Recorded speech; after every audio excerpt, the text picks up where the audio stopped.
Hello and welcome to another episode of this podcast, which is all about animation in the industry. It's called the Animation Industry Podcast. Super creative, I know. My name is Terry, and last week I partnered with Toon Boom to give away one free license for 3 months of Harmony Premium. And I just did the draw, and congratulations to Jose. You'll be receiving your license very shortly, if not already. And a super thank you for everybody who participated. I hope to do more of these in the future, so look out for them.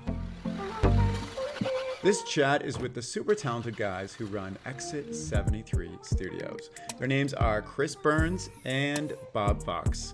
And you might be familiar with their style, which is very reminiscent of the early days of Cartoon Network. You know, they've done projects for TV shows, commercials, websites, video games, and more. But currently, they are best known for their in-production game called #Blood, which is also how I discovered them. I've been following and kind of obsessively following, like commenting on all their videos, and then I was just like, why don't I just reach out to them and ask them to be on this podcast? But I've been following them for a while, and finally they're on this podcast. I'm very happy to talk with them. And in our chat, they're going to share how they started their indie game dev journey and got a producer involved, and also their strategic decision to share all their work in process over the years on social media. So without further ado, let's jump in. Hello, Bob and Chris. How are you? Good. How are you, Terry? How are you? I'm great. We're just chatting. We're having a podcast, which is great. Yeah. Thanks for coming on, first of all. I've been following #Blood for quite some time now. I super love it, and I want to chat about that. But first, why don't we chat about, the nitty-gritty of how you got into this in the first place? What got each of you into animation from the start? Like, why did you say, I'm going to make a bet on animation, and here you are all these years later making a video game? Bob, why don't we start with you, because you're on the left of my screen. Actually, I guess I probably followed Chris. Was the problem is he Chris, went to the same high school. So. We went to the same high school, so maybe you take it first, and then I followed that. As Bob mentioned, we went to the same high school and both had an art teacher who was really a big inspiration for us. His name was Vinny Nasta, Mr. Nasta as we knew him. And he went to the School of Visual Arts, which was art school in Manhattan. And one of the majors in there was animation. So I always had curiosity about animation, as a kid, of course, watching Looney Tunes and all the stuff. I was a giant He-Man fan. Before I even kind of understood they were cartoons, I had an affinity for them. So I knew I wanted to do something in art, so I was going to follow in Vinny Nasta's footsteps because he did art and illustration. And I knew that was a good school because he was a fantastic painter. And when I saw one of the majors was animation, I kind of, a light bulb went off and be like, yeah, I always liked that. And I also knew someone who was prior to us that went to SVA, followed in Vinny Nasta's footsteps, who was a year ahead of me. And he gave us the opportunity to kind of tour the school at School of Visual Arts. Nice. And I fell in love with it from there, and sort of like, let me switch my major to animation because I kind of grew up with it so much and it was entrenched in my childhood, and I always liked to draw and stuff. So that's what kind of got me into the door of learning about how to animate. And then my parents desperately didn't want me to do animation. Let's do engineering or something else that's kind of like drawing, but not. But then at least I had Chris was going, and I was like, well, look, somebody else is doing it. I can do this. And, I ended up following. Your parents were like, we trust Chris, so go ahead. Much to their chagrin. Interesting. So that's so you kind of had a clear path that you saw from other people kind of trailblazing ahead of you. And that gave you like confidence to go into it and the excitement of seeing it. And then you're both friends, and then et cetera, et cetera. What is kind of, has that excitement lasted all through these years? You've worked on tons of stuff together, and now you're branching into different types of animation. Like, what has kept you motivated to go really hard all these years? I always kind of consider, like, when we start a project, there's ebb and flow with every project. You mentioned, like, are you still excited? And initially you're always super excited, and then you can hit a lull, and then you'll find something that inspires you, even if it's kind of something that's almost a drudge, like a lot of commercial work, for Yeah. instance, could wear you down a little bit in terms of morale. But there's animators that we follow and we're friends with from SVA, and I kind of try to animate for them in a weird way, if that makes sense. Like I want to impress the people who impressed me in school. Ah, So I always kind of have that in back of my head. Like I was like, what would X, Y, or Z think is a cool shot, or would they be impressed with this animation? And I kind of try to bring that into every project to be like, I'm trying to animate for people who appreciate animation and know the industry a little bit, interesting. and see if they find that interesting, and am I making the right moves according to them? And Do you get hopefully payoff the when you say you're like doing a really cool shot and you're like, oh, Jimmy from university would have loved this, and then you do it how you think they would have loved it. How do you get payoff from that? I'll shamelessly show it to them, like Okay, you'll be like, even hey, if we remember sign an me NDA, from I'll your send up. 101 class, your I got lifelong 101 class? well, on my phone, I just, I'll record it or something and send it right there, text it even before it airs on TV. I'm like, yeah, no, this is super secret. Don't show this to anyone yet. It's not on air, and see if they think. And, I'll usually get a gauge from that. And they'll Yeah. be like, oh, that's, this is looking good. Or, Yeah. they'll say, and, we're candid about stuff. So they'll be like, I liked your other work better or something. So I'll keep engaged with them, Yeah. with other like peers of ours. Makes That's, sense. and Makes sense. I like to kind of approach every project like that. Animation for animators. It's like that's Yeah. what we're really heavy on, traditional animation. So that's what we kind of want to And I think stay being focused on such that. a small team, another thing that helps is we can only do very short type projects. So, you can't spend way too long on a project before, you get burnt out a little bit, but it's kind of over by the time that starts to happen, and then you'd start the next project. Yeah, our bread and butter for the studio has been short-term animation. The longest animation, with the exception of the video game we're working on, has been like a 10-minute kind of like pilot, pretty much. But everyone who hires us knows it's like, we're not going to get 22 episodes for you. We just don't have the manpower, but we will establish a style or get you a short form animation the best we can. Yeah, I want to talk about that too. Maybe we should rewind, but also skip ahead a Sure. little bit. So both of you, had been working in I guess traditional animation for quite some time, as in hand drawn. What made you decide to start a studio together? Why didn't you continue on the path of working for other studios, and working on TV shows? What was the turning point that led you to say, let's not pursue our next TV or film or whatever contract, and instead team up and try to get clients ourselves? Sure. I think it was a few factors for myself. I kind of hit the ceiling of the studios I was working for. I could never be the boss, because obviously the boss hits you. So I made my way through the ranks, and I kind of hit the ceiling there. So there was that factor. But I think the driving factor for myself was, we were both working in the city, and when we were 20 to 30, like that was, the city's a lot of fun. Around 30, we got more serious with our fiancés that we both had at the around the same time, and we both grew up out on Long Island, which is where our studio is now. And it just, like, if we're going to starting families and starting a life with our wives, the city just didn't seem like the right avenue for us. So I think between those two factors, and then we are like, let's try to kind of move back to our hometown where we grew up, and start a life from there. And that was my deciding factor.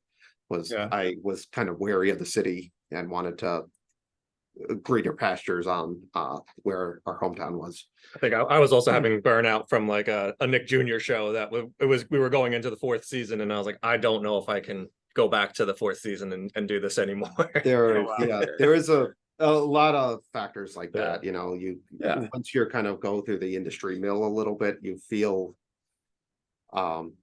animation's an interesting thing, because you'll get burnt out pretty quick, because the production cycles are always like, go go go go go, stop, here's have 6 weeks off, go go go go go, stop. There's no animation union, at least when in New York when we were around, so we didn't have the safety net. So every time we were working, it was to exhaustion, and then we'd get breaks, which was nice to have a break, but then the pay was not so much. So with those kind of factors in mind, we're like, well, can't we make what we make there doing our own thing in a location that we desire? So you So didn't consider to go to LA or, you know, another big hub of where the big studios are at. You were like, you know, you had factors in your life where you wanted to kind of settle down, maybe stop burning out, and you wanted to go back to Long Island. You said, how can we bring our career with us instead of, you know, follow the career where it is? yeah, I knew LA had more opportunity even early on when we first got out of college. It always seemed to be like the place where you go to, because it just the giant studios were there. This was kind of before any kind of like digital media took over, and like you could kind of do it from wherever. Yeah. But yeah, it was like again with the kind of fiancés and wives situation, they wanted to be on Long Island as well, and it was sort of like just this mutual experience we Yeah. all four, that his wife, my wife, and us two kind of had. That was like we grew up on Long Island. If we ever to have kids, I want them to be raised on Long Island, and sort of like that's selfish, a little bit selfish there. So that's sort of what we, you know, I won't say it was the main factor, but it was a major factor, kind of like uprooting our life and going to LA didn't seem like it was in the cards at 30. And it was like right out of college, I got a job right in the city, so it wasn't like you had ever had to, you know, I didn't experience, you know, a time with no work right off the bat, so I never thought about even leaving.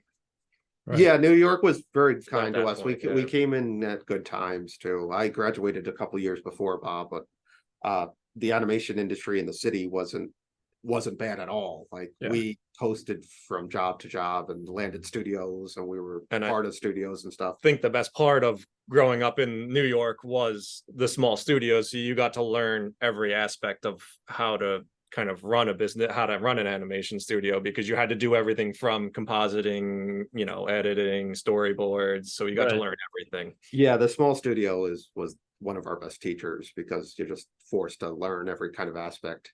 I mean, that It's makes a lot of sense, especially like all the things in the pipeline. I guess when it comes, okay, so like say I'm working at a studio right now and I've been thinking of packing up and going back to my hometown and kind of starting my own studio. You know, Mhm. thinking back to when you guys did this, how did the transition go? Like what made it a success for you guys that you've been able to, build this studio and work on all these cool projects over the years versus like what would you have done differently that you didn't know of in the start? Because also there, the pipeline, but did you know all the business side of things too, like, you know, getting clients and accounting and overhead and all that, and pricing out things? Like what would have I asked a million questions. I should just let you talk. Yeah, I don't know. It was like the building up the client list was probably the hardest part of starting, because we knew how to do everything, but Yeah. getting the clients was like the slowest and hardest part. But there was kind of contacts from all the two different studio systems we were in that we could kind of lean on and ask, hey, is there any like little things So did happening? you just like get up and move back home and then go, well, all right, we got to start from scratch? Or did you try to like build up, like make an announcement, try to ease in, then move? Like, We sort of had like a soft kind of like, Yeah. it was in 2012 that we like started the website and established the LLC and started putting feelers out. It's like, hey, we're going to start a studio here. So we kind of you reached see, out to, and we had about 10 or 12 years like working in the studio system before we even started our own thing. And you just, word of mouth and a lot of clients that we were just friendly with, and a lot of animators that we were friendly with. We had a big kind of list of people to reach out to and be like, hey, if you need help or you're interested, we're starting our own thing. So yeah, we kind of did that while we were working at the other studios, and then we kind of had a hard deadline by 2013. Let's be on our feet oh with wow. that. So we had like this grace period for sure. Okay, that does make sense. How long was it before you had, you were full time, like income supportive work for two people to maintain families back in Long Island? Well, we didn't have families yet. We had wives and stuff, but no kids That yet. So counts. it was a little cheaper. Um, the it, we like by 2013 we were working full time Oh for wow. very not not like what we're used to in terms of pay though. We had a very strict budget.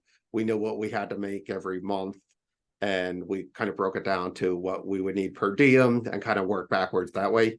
So we had X4 budget. Our overhead was practically zero because we were still doing it. We were working in Bob's basement for a really long time. So overhead was cheap. We had our Cintiqs and all the animation equipment all kind of already because of freelance from other jobs. So we were just pure payroll for like the Yeah. first year and a half, and just we were like, we need this much a week. How can we make that work? And everything begets itself. Like once you have one client and once you have one job, then you show that job off once it's finished and be like, we can do stuff like this. The second job gets a little easier, then the second job begets the third job, and all of a sudden you kind of turn down work, in a couple of years. Social media was a big help for that too. Showing off like a finished project on social media was a big, Yeah, like it was still fairly new, I guess. it was when in 2012. It doesn't sound like that sounds pretty recent, but the idea of a satellite studio was just like, I remember when we were like, we're moving to Long Island to start an animation studio. Everyone in the city were like, you guys are kind of crazy. I don't think that's going to work. What if a client wants to see, they're never going to come out to your studio to check it out. Yeah. So there was that element. It seems, now that's 2023, that seems ridiculous, but I remember that was a factor, that people were kind of pushing in our heads. But yeah, so all this social media was fairly new and stuff, and we get to show off our stuff and we put it on YouTube, and then we just spread it to everyone we knew. And every job we finished, we do the same thing we did from the beginning. We'd reach out to the same clients. Do you need this? Gotcha. Do you need that? And we had a really great first client, this guy, Joe Crossan, who works over at Netflix now, but we've worked with him a lot and on a lot of different projects. And he was sort of our angel investor in the beginning, and took a chance on us. And, we owe him a big thanks to sort of getting up on our feet. Nice. So it kind of sounds like you had a little bit of a process in place to like a checklist to make sure that you were always kind of generating interest and showing off your work. Until you could get that steady work. And 2013 is 10 years ago. Have you had lulls? Because you're still a small studio. There's tons of small studios out there. It's getting more and more competitive as studios around the world are opening up because of COVID made everybody comfortable over Zoom and international work. Like, have you noticed a shift, or it's just been like smooth sailing since? We had I think the most we had was like 6 weeks off, where it got scary. 6 weeks in 10 years. Yeah. I mean, in the time. But like that was a 6 week, we'd have weeks, but we always what I would recommend for a lot of people who are doing this or independent animators would be always have a side project that you're passionate about, that's just yours. So we wouldn't just sit there for 6 weeks and doing nothing. We're like, let's work on this short, or let's work on this IP or this pitch. And at the end of some project that wasn't ours, all of a sudden that becomes a little vacation where you're just going to throw your whole soul into that. And so we always had that, and those done a lot of good for us. Like what the shorts that we've made always seem to get more work or more attention to our studio and stuff. So I there was never something that we fully animated that was ours that I consider a waste, because either it would get some attention on YouTube or Facebook or Twitter and that stuff, which would get us more work, or we'd put it in a film festival and get attention there and stuff. So we were always sort of on our next sort of passion project. We've always had that balance where even we take time out of our workday to work on the passion project, because we always had maybe a little optimistic, but we always knew that if we got this made, it would lead to better opportunities. I mean, that makes a lot of sense, and I hear that from a lot of other animators as well. Like the and it's true for me too. The most work I've ever gotten was from a short film I made years ago that's still getting attention. And it was just like a passion project for myself. I'm wondering, your style is very kind of unique. I guess like I'm trying to say is like you have like a consistent style, I guess. Do you ever worry that you're not going to get work because you're not diversifying hugely what you can do? At least, I've only seen the stuff that you've put on your YouTube and your website and stuff. You do have some various different like styles, but you have this like main style that's very recognizable. Is that ever a fear for you guys, or is that like a bonus that you have? It's never been a giant fear for us, to be honest. We've done stuff that not even on our website that that cater to the client. We used to work for this company called Bleacher Report, which was like a lot of rotoscope and like super realistic kind of motion graphicsy kind of stuff. So we kind of prided ourselves with, like, if the client had a style sheet, we could do our best to match that and show you what we could do. So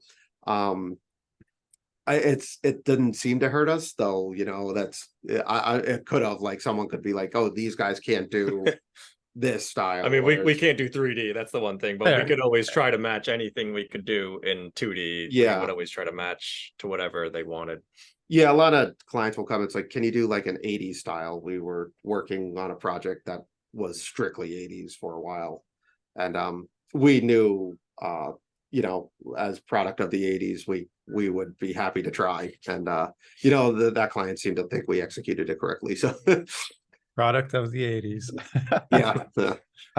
Well, so am I. Yeah. Okay, so how big is your team now? Because from my perspective, it's you guys, one other guy, and potentially some freelance people you hire once in a while.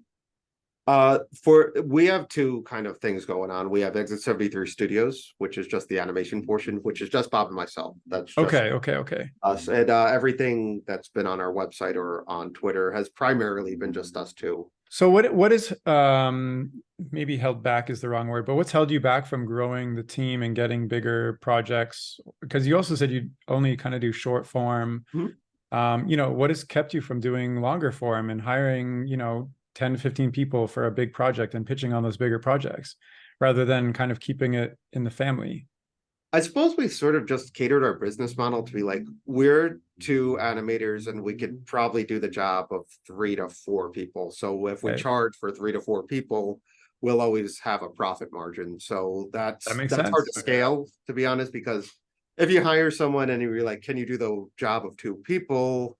That doesn't sound right. But as owners, it's like I'm okay with asking us to go the extra mile. You ever like email them from like a fake assistant's name and then like a receptionist name? We're never very blunt about how many people we have on our team. I think when they do get people nervous hear that it's 2 animators, there's a lot of like baggage that comes with that, and they're like, totally. They're like, who does the backgrounds? Who does the storyboards? You're like, right. And you're just like, we're extra super talented. Why did you even? Well, we'll just be like, like, fear though. Like, what if somebody gets sick, or like, what if something happens to one of the team? Like, there's a high risk involved, and you get a big project, and then you can't deliver for X amount of reasons. Well, luckily that hasn't really happened yet, and we like, or we usually, whenever we think we're going to be far behind, all of a sudden the client's farther behind than we are anyway. So anyone who's worked in animation knows the first email where they say it's due and the last email where they say it's done. And those dates are usually pretty far apart. Every project I've been on, it's like, so it's due tomorrow, and then 3 months go by and they're like, we haven't even. Can you tweak that? Exactly. So there's always like that sort of like buffer zone too. Okay. I want to just circle back, but the other thing we're working on, Exit 73 Games, I want to mention the team on that. It's Bob and I doing all the art. This is for our game #Blood. We have Cody Greenhelge and Andrew Tavis. They're our programmers. And Greg Lane, who's sort of our producer, writer of that. So that is our other kind of micro studio that we're working on. So we have a game studio and animation studio.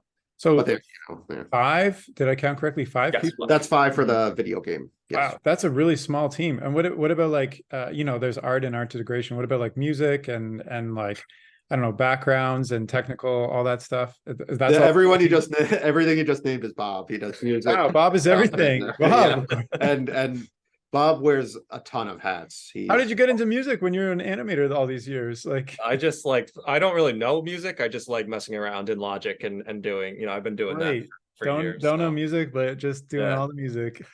Okay, Okay, to plug Bob a little bit, he could go on YouTube and learn a program really, really quickly. And we're working in Unity for the video game, and Yeah. Bob's learned like zero knowledge going into that. Wow. I have none. I'm not even allowed to touch He's it. not allowed to touch it. I'm not technical at all. I'm barely allowed to touch it, but Bob's, he's bringing the characters in. He's like implementing stuff. He's, manipulating the backgrounds and all that stuff. So he's always been really good. He's been our technical advisor forever. Yeah, I mean, I tried to make a Unity video game years ago and I gave up. It was a little tower defense game and I gave up like halfway through. I reached like a coding block and I just couldn't. What was the decision to get into video games? Because a lot of small studios, they either want to get into TV, they want to get into film, they want more commercial work, they're trying out the latest technology. What made you guys say, hey, we've been animating TV forever, let's make a video game, even though neither of us, not even Bob with all of his skills, has done this before? What made you decide to do this? A lot of our shorts, if you go on our YouTube, you could tell we have like an influence with video games. We did a pixel art series, like Coin was like we did a Product of the 80s. Yeah. Exactly. So video games have always sort of been something that we've always been interested in. We've always played them, that was our babysitter growing up, like the Nintendo. So I always like video games. I always like the sort of audience that came with video games and all that. But we approached our video game as we would a television production. So really nothing changed from our day-to-day other than like, how do we implement this into a video game? And when we first started making #Blood, we kind of approached it from like a video game angle where it was just like, I mean, originally it was a pitch we were just kind of working on as a short that we were making during we were working on a Disney XD short and we had some spare time in between stuff, so we made like a 1-minute kind of trailer idea for a kind of like a TV show of like a Buffy cartoon of a little girl that would hunt vampires. So we did like a 1-minute fight scene, and we tried pitching that to Disney XD and they didn't want it. I don't know if we pitched it a couple other places and then we just gave up on it and never spoke of it again. Yeah, there's anyone who's we were working on a pilot with Disney XD, and there was something happened with the script where we were waiting around for the script to come in. So we had this kind of window of time where we couldn't work on the pilot, and we had this idea, so we kind of came up with that. We pitched it to Disney, as Bob said.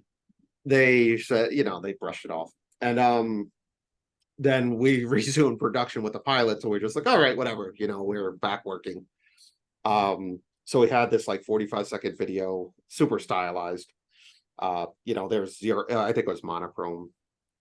And, we sat there and finished our pilot, kind of moved on. And then our ex-roommate, Cody, he's a programming major. He does interactive stuff. And he had some free time and he's like, what if we all kind of band together and make a video game? Because there's all these indie scene things.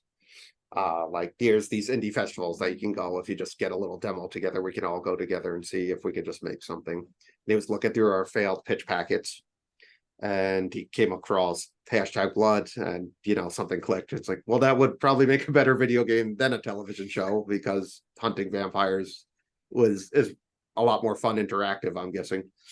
And then we're like, that something clicked. So it kind of circles back to like anything we've made, we try not to waste, and we got this old idea that we were just like, let's try it. I mean, it makes sense. You're both very talented animators. You know about the Thank you. pipeline.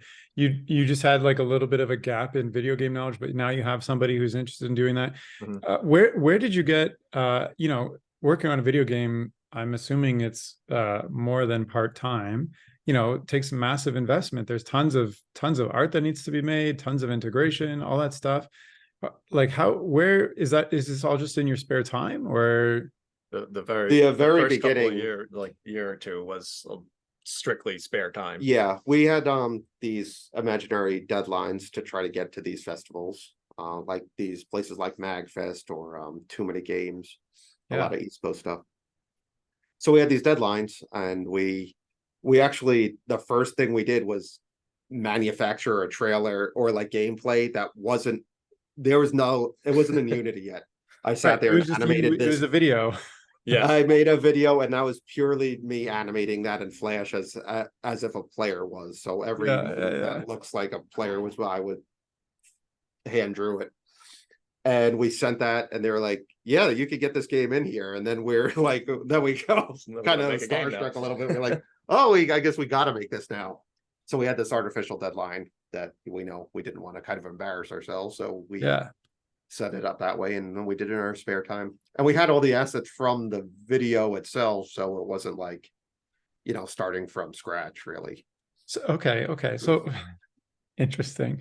So what, you've never made a video game before. How do you know how to make gameplay that's going to be fun? How do you know how to make engaging content? How do you fit into what people want? Because there's so much out there right now too. There's so many indie games being developed, etc. Are you just doing things that kind of like by the seat of your pants, by the whatever your pants? Mm-hmm. I think so. Yeah, pretty much. Yeah, we animate something and we like, does this look fun? If we always sort of followed our gut instinct and be like the same thing that drove us to like making shorts too. It's like we don't really when we make a short, it's like it goes back to that theory of like we're animating for animators. Yeah. So we just approached the animation for this video game the same way we kind of approached that, and we're like, that's specifically what caught my attention was the animation. It's like exactly the style that I look for, and like is kind of rare and looks super bouncy and fluid, and every frame is perfect. So at least from the animation perspective, great job. Thank you. Well, it dawned on us, like if the forefathers who made all the classic video games had the capability to not use pixel art, they would have. So when we first approached it, we were like, how do we make this look like a video game? And then it kind of like, then Cuphead kind of came out, and we're like, well, that doesn't look like a video game. That looks like a cartoon. And then we're like, oh, let's just make it look like a cartoon. And hopefully it makes interactive, making it interactive look right. Mm-hmm. So that was a click, kind of a aha moment where just like, let's just make what we want to make and see if we can make it interactive and, go that route, rather than it's like, I want people to look at this and ask themselves, is this a cartoon or is this a video game? And hopefully they come to the realization that it's a little bit of both. Perfect. So how did you got into the convention, et cetera? How did that go? Because you have investors now. So maybe talk me through how that went. Our first experience was awesome. Yeah, I mean, showed up. You'd never been there before. Don't even have a video game. You have a little booth. We have a booth. We have this thing. We're going video game that was breaking a lot. The programmers would run upstairs to the hotel room and try to fix some bugs, and then there's like some 10-year-old waiting. And like anyone who's made going into a room with a door in a video game sounds so sort of minimalism like now, but like that's a giant kind of bug breaking, game breaking thing that would happen. But the reaction was great. We went to MagFest, I think it was 2019, and people sort of got it, like what we were going for, pretty instantly. They're like, they're like, you like Cartoon Network? It's like, oh, that looks like Dexter. They knew the style we were like, they knew exactly what we were going for. They're like, oh, this feels like Zelda. We're like, okay, so it's like, it was kind working. Of fun to hear every person's, it looked like, because it was just, everybody picked their favorite show from when they were a kid in like the 90s and early 2000s. There was like, kind of fun to hear. Oh, this looks like Bill and Mandy. This looks like Ed, and Eddie. They kind of grabbed everything from 2000 early 2000 Cartoon Network and kind of put their impression on it. So the reaction was awesome. Everyone kind of got what we're going for. And I fell in love with the indie scene then, because the video game indie scene, I felt more welcome there than I ever sort of did in the animation indie scene. Hmm. And I was like, oh, these are kind of, this is something I want to keep up on and follow. It just felt more. And that was all on our own still. That was just we had a 25-minute demo, 20-minute demo that was made. And then that's one, I think we did one more festival like that. And then we got too many games. We got a publisher kind of contacted us and, started talking to us about getting money to finish the game. Wow. After the demo. Yeah. So going to a festival or a con or whatever is like a pretty good way to network with the business side of things too. I mean, it makes sense. Did this publisher have a conversation with you at your booth, or just no? That was actually more on social media. They saw everything. Social media. They saw you on social media, and they're like, "Are you signed yet?" Because I don't see any logos. Yeah, we had some people asking, and I don't know how serious a lot of them were, but it all kind of came back to those artificial deadlines that we made. So we were going to too many games, and we're bringing our demo, and we're like, let's make another trailer. This one, let's focus on sort of the cinematic aspect of it. So we made a cinematic trailer, because we're like, this will be shown at too many games, and we made that and we put that on Twitter.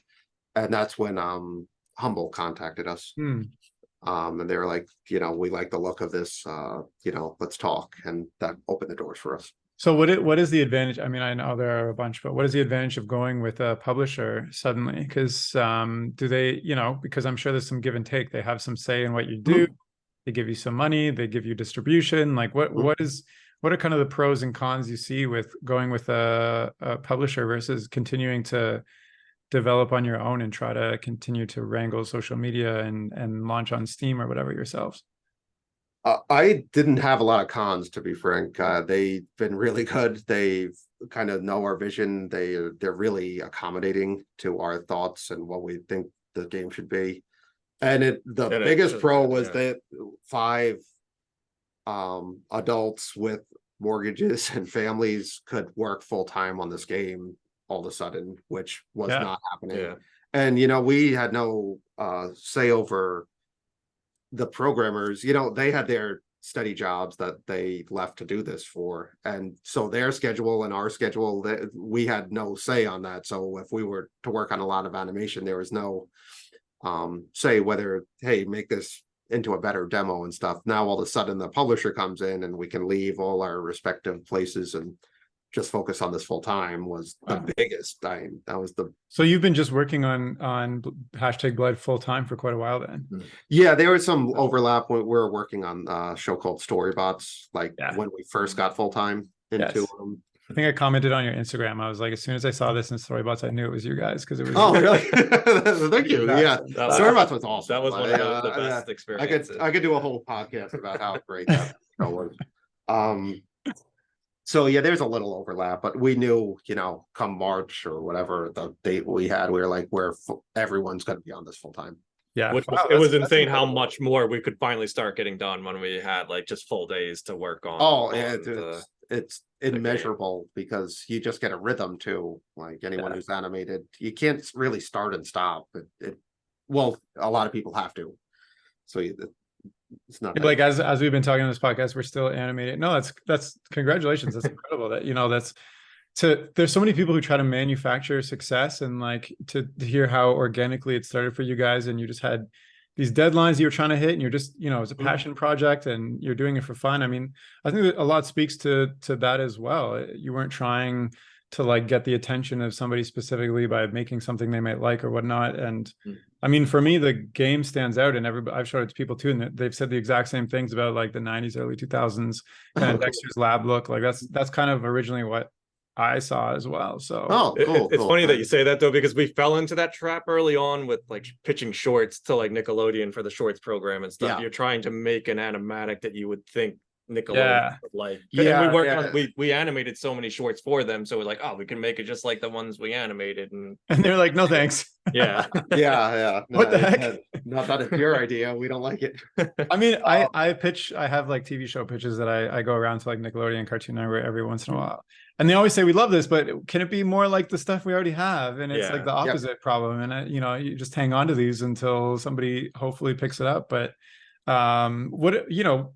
did you, with the video game, did you have any of that in mind? Like, say we want to put in these specific elements to capture whatever producer, publisher attention, or you're just like, let's have fun and see what Yeah, happens. this one was more just I let's feel, do- yeah. that was like, let's just have fun kind of, I think.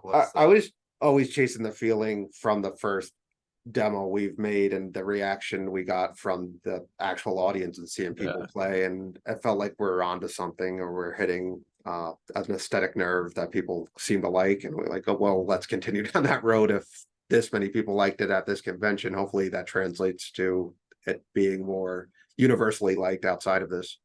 Totally. I mean, what if, say you foresaw you go to the convention and you don't get any attention, what do you think, what would have happened? You would have kept pushing through, or said like, we've met the deadlines, this was a cute project? That's a good question. one, I would like to say we would have, but we might have, just focused on something else for a little bit Probably. too, because it's different when we would like, you finish a short and it doesn't do well online, but there's nothing like that, and it's over anyway, so it doesn't matter. Yeah. I don't know what would have happened actually, if it just gaming-wise. got a kind of a smattering of little bit of praise, it would have, I still think we set out to do something. We set out to kind of have fun with our friends, and we don't get to see them in person all that much, and it sounds like a fun road trip and all that stuff. So we had like all these like weird little incentives to do it, and I don't think it would have been considered a failure, but I don't know if we would have kept pursuing it, to be honest.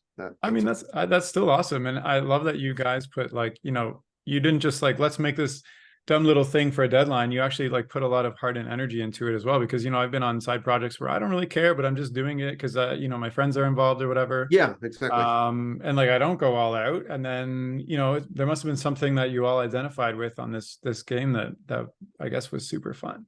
And it was ours too, it was like, it was 100% ours at that point. It was like we made what we sort of set out to do. So that, whatever happens, if you do that, I feel like there is a sense of accomplishment at least. Yeah. What's been the decision to basically publish every single thing online? Like all the enemies, all their movesets, all the animations, all the testing? Like what has been the decision to do that versus, hold off and do a big reveal with like a GameCon, coming out in 2025 or whatever trailer? Well, we haven't showed everything. We've shown 500 things. Yeah, we have a lot. Well, there's a lot of drawings, so we could spare a few. We haven't showed any boss sprite sheets. We haven't showed really any cinematics. We have a lot of cinematics in here. There's some in your trailer, I guess, but that doesn't really count. There's a few, but it's like, we have chunks of cinematics that are like 25 to 40 seconds that tell like this narrative thing. So narratively speaking, you don't know what's really happening other than there's a vampire apocalypse ascending on this town. We never showed the main villain or his counterparts or any of that sprite work. And there's between 7 and 9 bosses now, depending on the day you ask us. We haven't shown much of that either. So there is still a lot to be seen in this game. Okay. So we've been kind of focusing just on NPCs and like, chip shot enemies that interesting, but kind of gather what the game is without giving any of the secrets away, hopefully. So speaking of giving secrets away, we've been chatting about this game for quite some time, but I don't even think we gave an overview for somebody who's listening of what it is. Do you want to give like a little log line or a bite-sized chunk of just like what it is, what it's about, who it's for, the gameplay? Yeah, it's it's called #Blood, and it's a hand-drawn top-down adventure, all hand-drawn, fully animated, very much in the spirit of like that Zelda Link to the Past kind of feel. but cross-pollinated with a Cartoon Network kind of flair from the early 2000s. So a very 90s to 2000s kind of slice of life. And it all takes place in this town called Carpentersville, and it follows the exploits of Becky Brewster, who's the protagonist. Yeah, and she's killing some vampires or hunting vampires. Nice, nice. Is there anything we didn't talk about with this game that you're itching to share? Well, what's our count? Do we have a count of frame? we don't have a we're count. probably over. Well, we were definitely over 120,000 frames a couple. That was weeks ago, though. So we're definitely. How do your hands look? Yeah, it's more of the just every day that gets to you. But yeah, we have 6 figures in terms of amount of drawings. Wow. I can only guess. Just random Unity storage space question. Does that mean that the storage space for the game is gigantic? No, the programs have been really good about kind of mitigating stuff. Like if you see Becky, and you got your screen. I'm not explaining this for the podcast, but you can see it here. The enemies won't show up until she's in a certain radius. So like it kind of like how I'm guessing how a 3D engine does. Like if you're playing Grand Theft Auto, and you're in one part of the city, I'm guessing the other part of the town, there's no characters yet. But I mean, like even the number of assets of like, sprite sheets, it is ginormous, it's but huge. But we've been pretty. They've been pretty good at making sure everything fits. Yeah, like if a scene loads and it doesn't need a certain sprite sheet, it won't show it up. So the programs have been really good about kind of allocating assets to gotcha minimizing loading time. Okay, just curious because it's a lot, and compressing a lot of the stuff in certain ways to help take down the size too of the sprite sheets. Cool. Yes. I mean, that makes a lot of sense because most games are like, here's your enemy sprite and that's it. But you guys are like, here's 15 different ways you can animate. Well, and they have to deal with us because we're still using Flash MX from like 1998. So we're just giving them PNG sequences basically. When we said it was a 90s cartoon, we're doing You're like we're only using 90s technology. Only the computers are models. But it's not just the top-down adventure. I'll leave it at that. There's other game elements that kind of take inspiration from other types of games. Cool. Is there a release date for this as of yet, or like we just have the year. We just have the year 2024. It'll be next year. Okay, great. Wow, so that's coming pretty soon. Cool. Yeah. So what happens with your animation studio now that you've fully gone to video games 100%? You're still probably getting leads on. You said you're working on Storybot still stuff, but like, why not hire some animators in the meantime to like take over that, manage that, so you're still maintaining the shorts that you do, or are you just going forward with video games now? We'll just take a litmus test to see how well this video game does, and if we have the opportunity and it makes us enough money to go with our sequel or another game, we'll follow that lead, obviously. But to your prior question, animation, the industry kind of had a bit of a hit after kind of the streaming wars and all that stuff. And so I know a lot of animators really seasoned that are kind of struggling now. So this video game came at the right time for us, thankfully.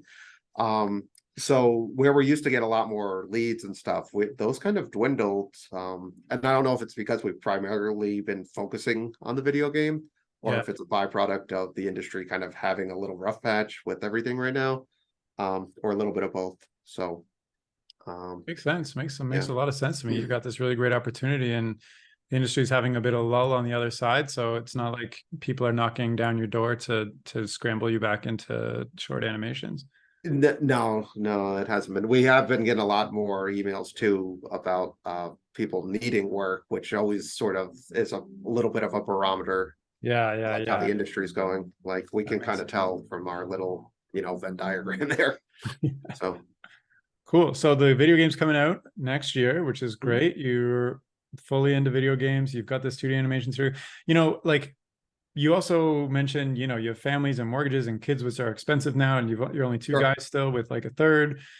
What is the ultimate goal going forward? Where do you want to be? Is it just to continue to make cool projects that support your families, or is there like we've been working for a while and we want to work towards this XYZ thing? I kind of like the cool project approach, like what sort of inspires us. If we can keep the lights on and the mortgages paid and the kids fed, Yeah. doing kind of stuff that The you kids get fed is the inspired by. litmus test. Yeah. Yeah, yeah, that has yeah. So that has to be the first. And then I think probably video game, like if we could keep it within video games, that would be amazing. That would Cool, cool. So you Yeah. literally had like full careers, and then Yeah. now you're like, let's do video games because it's really fun. it's been Yeah, I mean, my days feel the same. I'm still just character animating all day.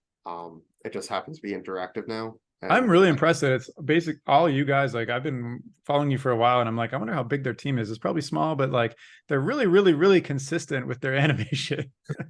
well, yeah, we've been. It's easy when it's just a couple of us, though. Yeah. Oh, thank you, I appreciate it. Cool, cool. Okay, so that I mean, just keep living the dream and working on cool stuff and keeping your kids fest fed. Wow, that's a tongue. We're yeah. Kids fed.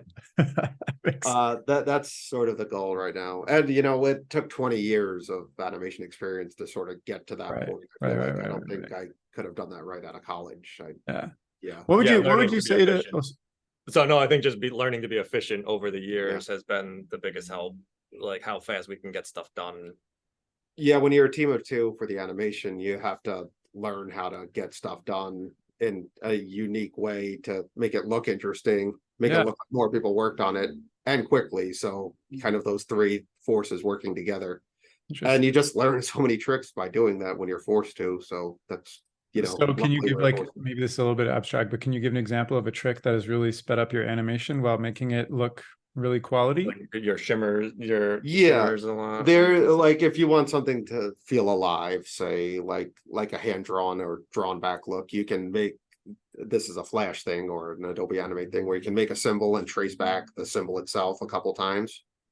So it looks like that drawing repeats itself over and over and over again. So if you make a skull shape, say, and you trace back twice, you have 3 drawings now, but the scene is 300 frames. You can repeat those 3 drawings and it looks like someone stood there and drew that skull 300 times when in reality you only did it 3 times.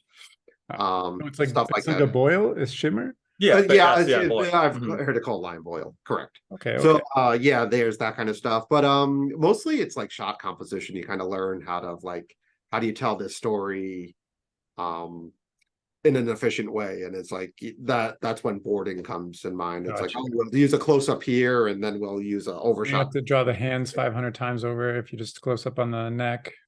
Exactly, yeah. So like a lot of it's mostly that the storytelling is where you got you. That's actually interesting. I haven't really heard that before. To save on animation, start with the storytelling and make sure that you're being efficient in the boards and not it really helps if Chris is able to board the project that we're working on, because then I see. I always they're like, if a client comes, it's like, we could board it for you. I was like, we could do it cheaper if I board it. Right, because then I can kind of mitigate the stuff that we need to, because this board artists, once they're finished with the boards, they're like, it's animations sort of cross to bear now. Cool. And that can become a problem. They're like, oh, we threw another crowd in the back. We're like, well, let's get rid of that. Let's look at the floor. yeah. So no, if you could board it, and there's so many creative ways. I mean, you think about the old school filmmakers who actually had to work on a budget and had like Jurassic Park. It's like, how do you tell Lawrence of Arabia? He had a massive thing he had to do. He had to show this giant desert, and we're talking in the 40s now, where he had to do all this creative stuff. And it's like, if you think like that, like there's a budget, there's a time constraint, and how do I make this interesting visually, then you kind of come up with solutions just by force, pretty much. Interesting. I mean, that's a really good tip. Thanks for sharing. We've talked about where you guys started, how you got into animation, worked your way in the industry, formed your own studio, moved back to Long Island, got into video games, and that's where you're at now. Is there anything that's we didn't touch on that you think would be good to share? I think so. That kind of pretty much encompasses. I've done my job. Got us here. Yeah, you did well. Great. Well, a lot of drawings in between. what's the biggest thing you learned working in video games, switching over from working on commercial and animation? Like, what's the biggest difference, I guess, for somebody who's thinking about making the switch that maybe you didn't realize? I just found the industry, they're parallel, really, animation and video games. That, you kind of have your audience, you have your fans, and you have your conventions, and they're kind of parallel in a lot of ways. I just personally found the indie game industry a lot more suitable for kind of our style because indie games, you could show progress. I feel like you could show kind of a prototype or all the way to polished, and it doesn't give any of the meat on the bone away, really, because you still, with video games, you still have the opportunity to be interactive with it as a person. You could buy the game and play it, where animation, you really, once you view it, you already had your experience. Yeah. So you could just show so much more with video games, and you can show an idea and get this nice feedback from your audience. You kind of tell what's working and manufacture it that way. So I just found it a little more accommodating for how we work. Kind of trying to please an audience while continuing to draw and draw and draw. So on that note, how much feedback did you get while you were, going through the video game, other than the people at the conventions who were playing it? Were you constantly striving for, like, how does this level go? How do you like this boss fight? How do you like the character animate, like all that stuff? Yeah, it's always been pretty overwhelmingly positive. Every kind of that's disappointing. Yeah. Everybody loves it. There's stuff we want to get fighting a little more in tune and stuff. So there's a lot of like AI stuff we're trying to kind of conquer, which we can show, but until you get the controller in your hand, you can't experience. So there's a lot of that kind of finagling kind of stuff. Yeah, for sure. That's super important.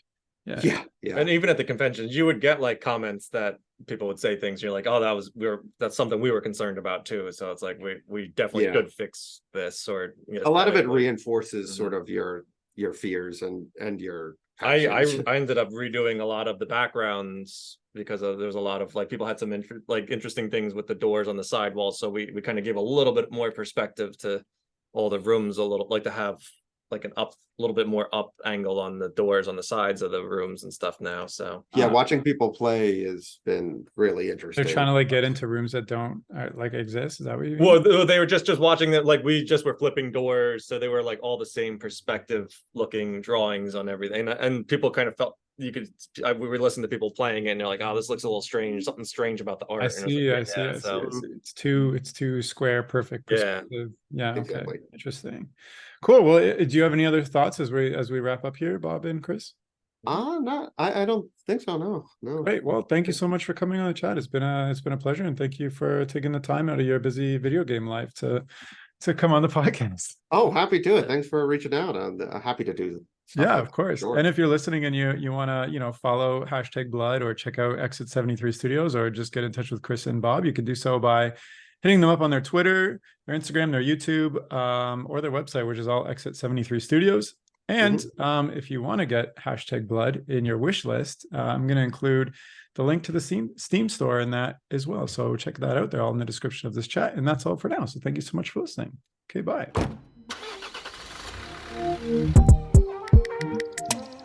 The music for this podcast was composed by Willem Mendo and the graphics by Luhan Wang. I encourage you to look them up if you've enjoyed their work.